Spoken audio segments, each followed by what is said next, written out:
মনোযোগ দিয়ে শুনছিলাম। এবং আপনার কথা আপনি খুব সুন্দর করে চমৎকার ভাবে আহ, আজকের কথাগুলো বলছেন, আপনার নিজের অনুভূতির কথা। আর আজকে যারা আলোচনা করছেন তাদের কথাও শুনছিলাম খুব মনোযোগ দিয়ে। তা আমি আজকে আসলে খুব বেশি সময় নেব না, আমাদের উমাশঙ্কর দা যেহেতু রয়েছেন, নিশ্চয়ই আমাদেরকে ব্যতিক্রম কিছু শোনাবেন। তা আমি আজকে প্রতিদিনই তো আলোচনার সুযোগ পাই, আজকে একটু আহ একটা গল্প বলি ঠাকুরের একটা। আহ, এবং আমাদের যে প্রফুল্লদা, তিনি এম এ পাস, তার একটা গল্প বলি। প্রফুল্লদা এম এ পাস করার পর ভাবলেন স্বাধীনভাবে প্রচুর অর্থ উপার্জন করা যায় কিভাবে। তখন তিনি বিএন রেলওয়েতে ঝাঁটার সোলার কন্ট্রাক্ট পাওয়ার জন্য দরখাস্ত করেন, এবং সেই জন্য তিনি 60 টাকা আর্নেস্ট মানিও দিয়েছিলেন। যা হোক, ইন্টারভিউয়ের সময়ে চিফ কন্ট্রোলার অফ স্টোরস ম্যাকগ্রিকর সাহেবের সঙ্গে প্রচন্ড ঝগড়া হয় তার। তার একটা প্রতিজ্ঞা ছিল যে তিনি ঘুষ দেবেন না, এবং তার স্যাম্পল ও রেটের ব্যাপারে সাহেবকে দিয়ে সব ব্যবস্থা করে নেবেন।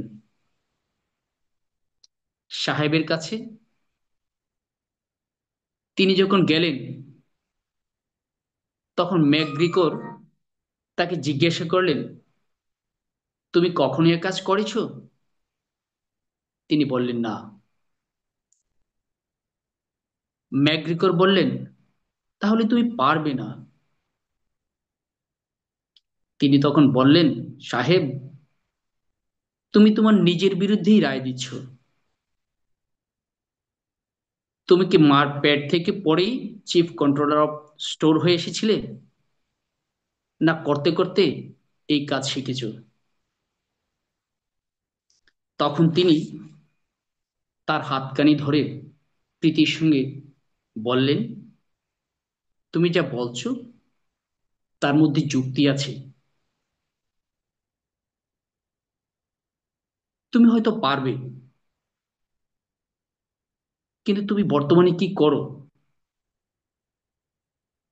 প্রফুল্লতা বললেন, আমি কলকাতা ইউনিভার্সিটি থেকে সম্প্রতি ইংরেজিতে এবি পাশ করেছি। ম্যাকগিকর বললেন, ইংরেজির এর কখনোই চাকরির অভাব হয় না। তুমি কখনো স্বাধীন ব্যবসা করবে না। তখন প্রফুল্লতা সাহেবকে বললেন, তুমি তোমার অবাঞ্ছনীয় কথাগুলো প্রথমে উইথড্র করো, তারপর আমি তোমার সঙ্গে কথা বলবো। তোমার মতো একজন দায়িত্বশীল ইংরেজের কাছ থেকে আমি এই ধরনের কথা আশা করিনি। আমাদের কথা তোমরা বিশ্বাস করো না কেন? মানুষের উপর বিশ্বাস হারানো পাপ। ম্যাকগ্রিকো সাহেব বললেন, তুমি আমায় ক্ষমা করো। আজ থেকে আমরা চিরকালের জন্য বন্ধু। কন্ট্রাক্ট তুমিই পাবে। এটা ঠিক মতো করো। আমি প্রত্যেক বছর তোমাকে বড় বড় কন্ট্রাক্ট দেব। আমি দেখব তুমি কেমন করে লক্ষ লক্ষ টাকা পেতে পারো। তুমি আমার সঙ্গে ঝগড়া করতেই আমি সব থেকে বেশি খুশি হয়েছি। আমরা স্বাধীন দেশের মানুষ, স্বাধীন চেতা মানুষ দেখলেই আমাদের আনন্দ হয়।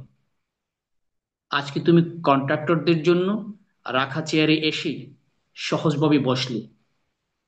বড় বড় কোটিপতি কন্ট্রাক্টরও সাধারণত আমার সামনে এসে চেয়ারে বসে না। তাদের বেশিরভাগই হাত জোড় করে সামনে দাঁড়িয়ে থাকে। এই দেখে আমার দারুণ স্বস্তি লেগেছে। আমরা এদেশে বন্ধু খুঁজি, কিন্তু ভারতীয়দের মধ্যে বন্ধু পাই কম। বেশিরভাগই তারা হীনমন্যতায় ভোগে। আজকে আমি তোমার কথা বাড়িতে গিয়ে ডায়েরিতে লিখব, এবং আমার স্ত্রীকেও তোমার কথা জানাবো। আজ আমার একটা স্মরণীয় দিন। আমি ভারতীয়দের মধ্যে একজন খাঁটি বন্ধু পেলাম। তুমি তোমার বন্ধুদের বলো, যারা স্বাধীন ব্যবসা করতে চায় তাদের আমি সাহায্য করব। শুধু চাকরি করার জন্য আমি এদেশে আসিনি। তোমাদের মতো স্বাধীন চেতা যুবকদের যদি সাহায্য করতে পারি, তাতে আমি একটা সার্থকতা বোধ করব জীবনে। তোমরা ইংরেজি সাহিত্য পড়া সার্থক হয়েছে। তুমি ঝগড়া করে আজ আমার মন জয় করে নিলে। এই সাহস দেখতে আমার বড্ড ভালো লেগেছে। এই কথাগুলো প্রফুল্লদাস সিসি ঠাকুরের কাছে আসার পর একদিন ঠাকুরকে সব কথা বলেছিলেন। তাতে সিসি ঠাকুর বলেছিলেন, আত্মমর্যাদাবোধ থাকলে মানুষ সব জায়গায় এমনি করে জয়ী হতে পারে। জয়গুরু। জয়গুরু। জয়গুরু আমাদের প্রদীপ কুমার রায় দাদা।